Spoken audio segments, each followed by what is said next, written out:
We have done this show apart. Today, we are finally in the same room. By the end of this, you're going to know some things about us, some things about the Roundtable, and then we're probably going to drag you into some fights. I'm Chino, that's Templar. Welcome to the Roundtable.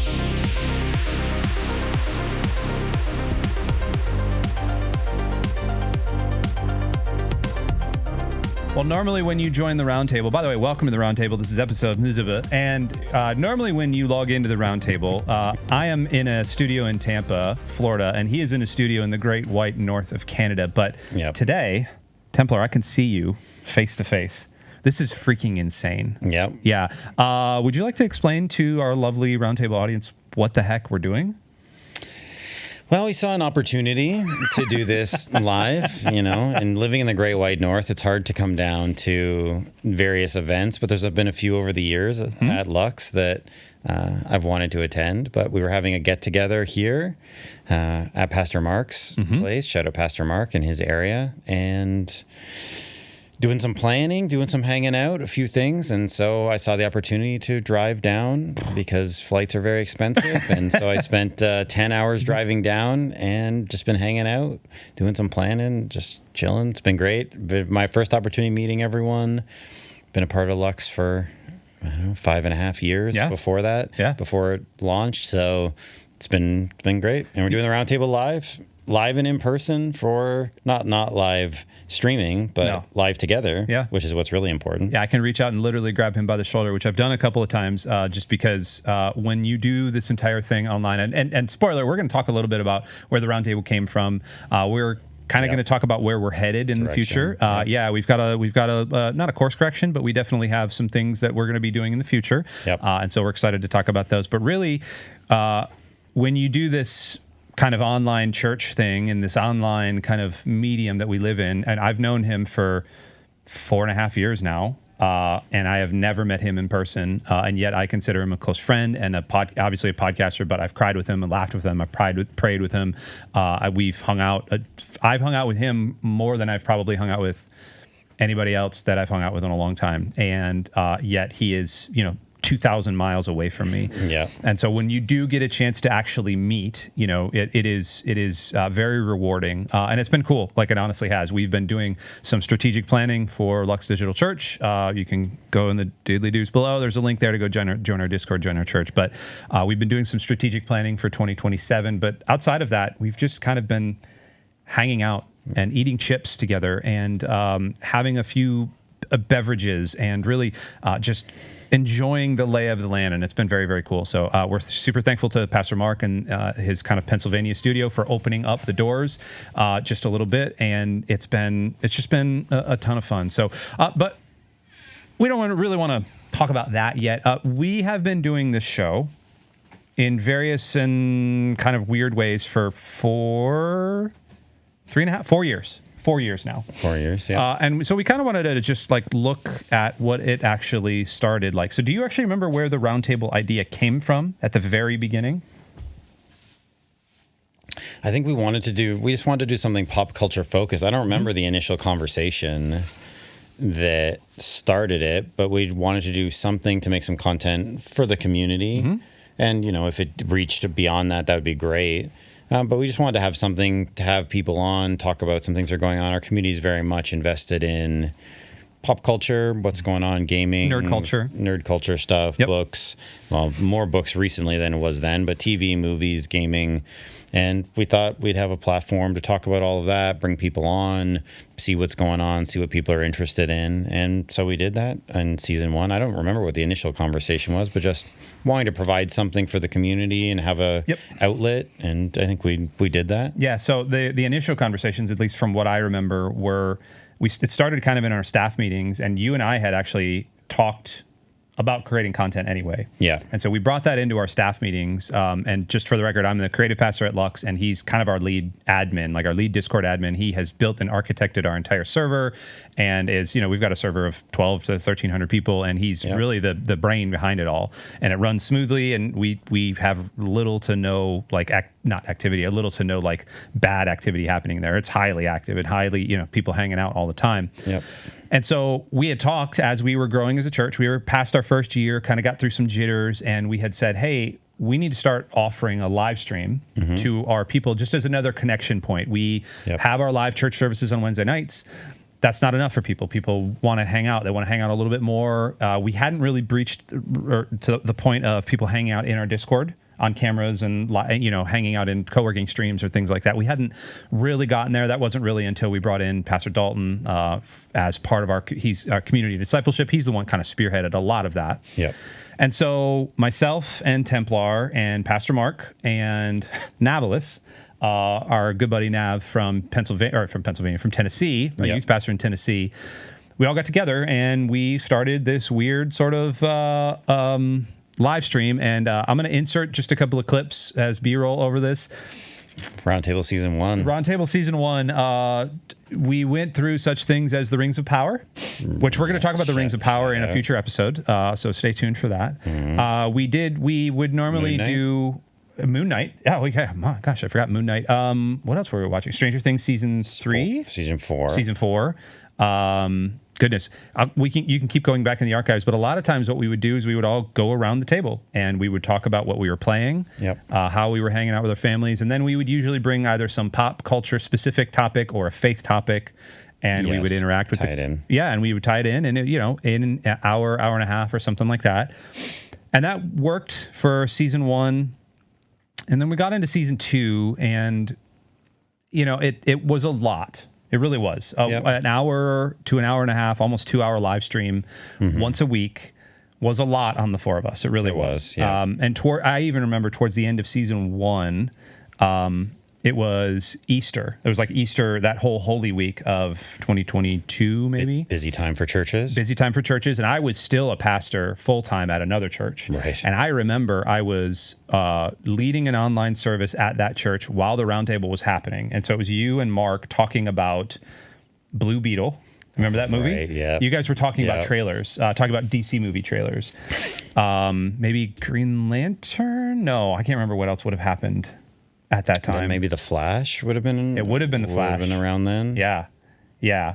And so you and I had kind of talked, and I don't know. I had kind of talked and said like, what do we want to do about this? And you had actually made a great point of like, it doesn't matter if we grow this thing, or obviously we want to grow the thing, but like we enjoy just hanging out and talking, and like if people want to be in on those conversations, sweet. Yep. But he and I had really developed a good rapport. And so you had been I think you had moved, maybe? Moved so much. I moved 6 times in 5 years over the last... we've been in the same place now since April of 24. Right. So we've been there for years. But previous to that, from 19 to 24, we moved 6 or 7 times. That's a lot, dude. Yeah. So we were moving all the time, different setups. But we talked about doing something more pared down, I think, right? Yeah. Something more pared down, something a little more focused instead of like doing an hour and a half ramble about like what we're playing and what we're watching. Every episode, and we really wanted to take it from Twitch and move it onto YouTube. Mm-hmm.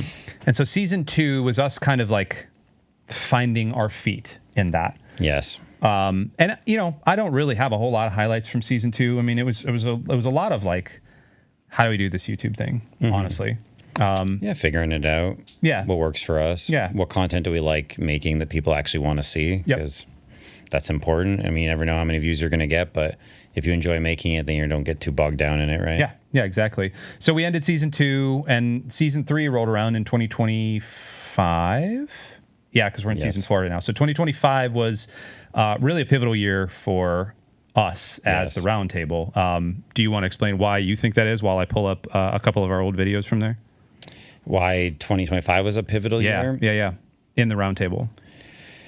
Well, I think we put together some different plans for growth for it. I think we tried different things in terms of formats. I think we tried different things in terms of content. I think we had a real variety of content from tier lists and certainly topics wise, which maybe hasn't always been our friend, but there's things we love talking about, whether it was football, whether it's games, whether it's reacting to events, whether it's movie trailers, whether it's books, which we've incorporated a lot this year.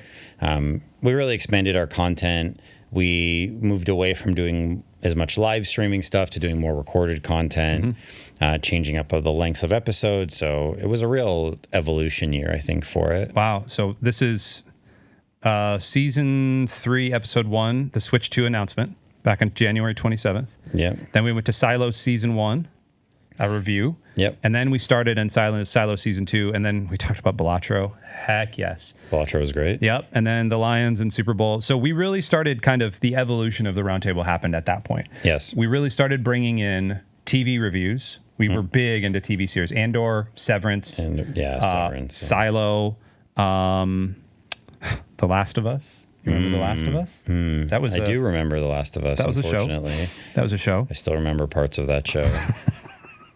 We've talked about both seasons of that, and Chino's going to force me to watch a third season of that show. I'm not going to force you. I think you are. The internet. You're probably right. We will be talking about it on the roundtable against my wishes.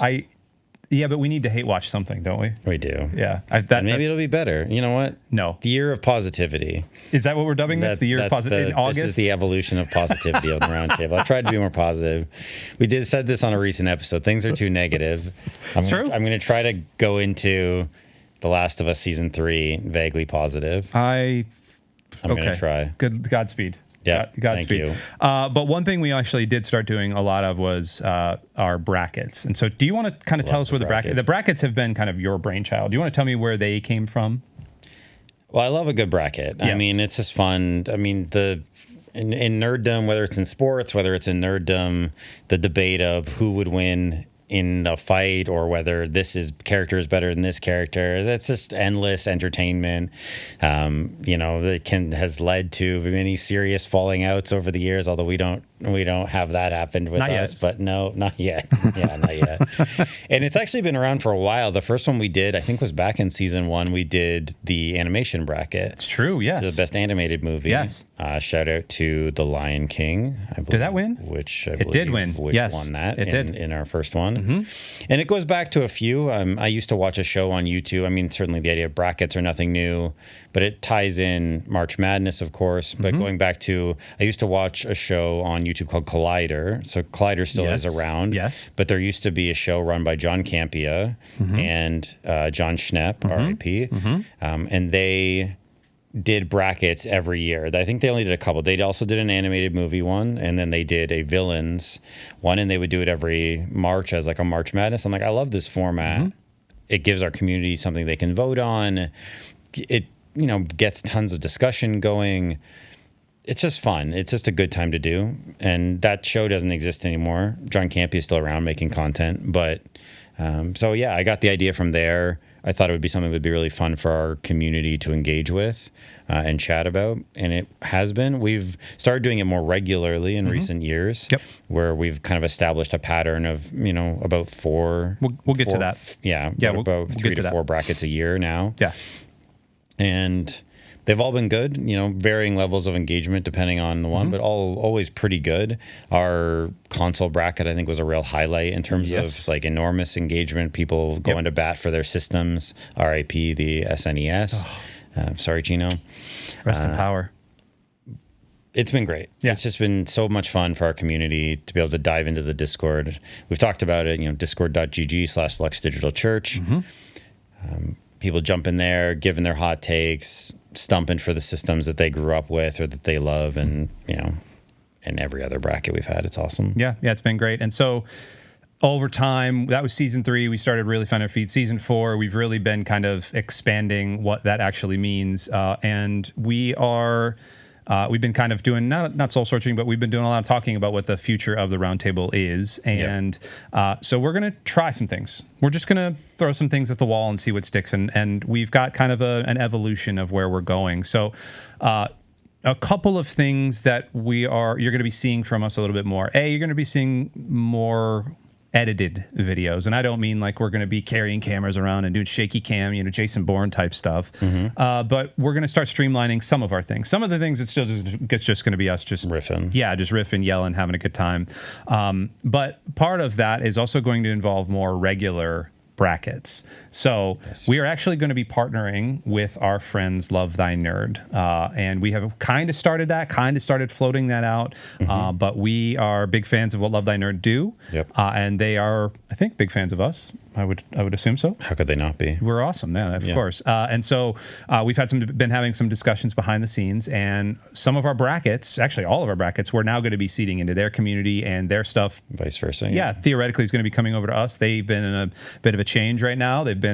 Love Thy Nerd tends to do a lot of mission trips. They go to serve their nerdy neighbors by going to board game conventions and other things, and literally helping board game companies serve the people around them. They've been praying for them, kind of spreading the love of Jesus through there, which is totally rad. And so actually we're starting our next one next month, aren't we? Yeah, September, we're starting our next bracket, which is comedy movies. Best comedy movies of all time. Yep. And we're going to be going to bat. We've got 64, I believe, of them. 64 entrants, yep. And we're going to fight those to the death. It'll be a 5-week, 6-week thing. We're going to be joining with our Lux community and joining with our Love Thy Nerd community. But also in the future, we're going to be taking some of our own sports talk out of it, not because we want to, although occasionally we'll probably talk about the Lions because... Got to. I mean, it's like less than 4 weeks away. It's coming. It's like 3 weeks away. Because actual real football to talk about. Yeah, not just preseason stupidness. We're through the worst part of the year. Where they just got to come up with some headline. I think July is the worst month of the year for football. For football, it's bad. Yeah. Because you have season, obviously, and then you have pre-draft stuff. Yep. That's great. Then you have the draft. You kind of post-draft fallout. And then you get like mini camps, and you get a few different things that you can get. But then, you really have that month or two leading up to when training camp actually starts where there's not a lot. No, and I like baseball, but hockey ends in June. Basketball ends in June. We had the World Cup this year, which was a savior, but the World Cup ended in July. Sure. And so there was about... Shout out Argentina. I don't... Yep. Great job, boys. Great job. And so you have these like 3 to 4 weeks where it's just baseball. And again, like baseball. Baseball's great, but it's not a whole lot of... Are we going to talk about like gambling again? Like, I don't know. And so football's coming back, which is a good thing. So that's kind of where we're headed in the future with the Roundtable. Anything to add before we kind of wrap this one up and move into what I'm really looking forward to? No, just look forward to some more focused content in some ways, some more brackets. We'll still try some different things. They'll still have some different content on the channel, but just a different direction. But we're thankful for everyone who's been with us for the last many seasons of the show as it's evolved and changed over that time. There's people who've been watching since the beginning. We appreciate you. We appreciate everyone who votes on the brackets. Look forward to our ones next month. And we had lunch yesterday with some people from PA, and one of them, shout out to Pastor A-Rod in our server. He's a lead pastor of a local church here, the church that Pastor Mark used to work with. And he legitimately looked across the table and said, I listen to you guys all the time and wanted to talk about football and wanted to talk about some of our football takes, wanted to talk about Matthew Stafford. And I was like, sure. First off, this is crazy. Second off, let's talk about Matthew Stafford. Yep. So thanks, Pastor A-Rod. But and obviously we're still going to continue on we're doing TV reviews, video game reviews, kind of some hot take stuff. We do at some point need to talk about Xbox and the implosion of the video games industry. Yes. It's been a looming topic, Titanic of a topic that we've just not been able to tackle yet because there is a lot of emotion invested. But I think the next big thing we're going to be doing outside of our bracket is Lantern Season 1. Yes, excited for that. Yeah. We will be continuing with Silo Season 3. Yes. But then, we will also be talking about Lantern Season 1, which I am stoked for. The last trailer was great. We actually had a chance to watch an episode of TV together which was crazy. Felt really good. Wait for our review of Silo, the next several episodes of Silo Season 3 to hear about what we thought about said episode. Spoiler, it better pick up. That's all I'm going to say. Spoiler, it was not everyone can do bottle episodes as good as Community. Nope. Oh, geez, no. I mean, to be fair, most people don't. Maybe 30 Rock. Did you ever watch 30 Rock? I did not. 30 Rock did a good bottle episode. Actually, they called it the bottle episode. They made fun of it. Just like Community did. So, all right, we're going to move on. We love you guys. Thank you so much for joining this episode of The Roundtable. We'll see you next time.